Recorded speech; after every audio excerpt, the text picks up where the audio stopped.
உலகில் எதுவும் நடக்கலாம், எதுவும் எடுக்கப்படலாம்.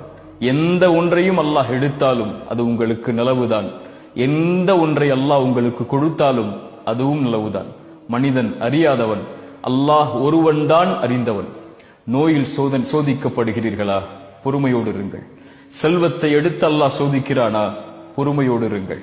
அல்லாஹ் உயிர்களை பறித்து நீங்கள் விரும்பக்கூடிய நேசிக்கக்கூடியவர்கள் எல்லாம் மரணிக்கிறார்களா? பொறுமையோடு இருங்கள். அல்லாஹ் உங்களை கண்ணியத்தில் சோதிக்கிறானா? பொறுமையோடு இருங்கள். வாழ்வு சிதைக்கப்பட்டு சோதிக்கப்படுகிறீர்களா? பொறுமையோடு இருங்கள். உறவுகள் பிரிக்கப்பட்டு சோதிக்கப்படுகிறீர்களா? பொறுமையோடு இருங்கள்.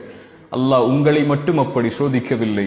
அல்லாஹ் அவனால் தேர்ந்தெடுக்கப்பட்ட நபிமார்களையே நோயால், உறவுகளை பிரித்து, சிரமத்தால், செல்வத்தை கொண்டு உயிர்கள் பிரிக்கப்பட்டு அல்லாஹ் சோதித்திருக்கிறான். குழந்தைகள் இல்லாமல் அல்லாஹ் சோதித்திருக்கிறான். குழந்தைகள் இல்லையா உங்களுடைய வாழ்வில்? பொறுமையோடு இருங்கள். வபஷ்ஷிரிஸ் சாபிரீன், பொறுமையை கடைபிடியுங்கள். இப்படி எந்த வழியில் மரணம் வரை உங்களை அல்லாஹ் சோதித்தாலும் பொறுமையை கடைபிடித்தால் வபஷ்ஷிரிஸ் சாபிரீன், அந்த பொறுமையாளர்களுக்கு நற்செய்தி சொல்லு.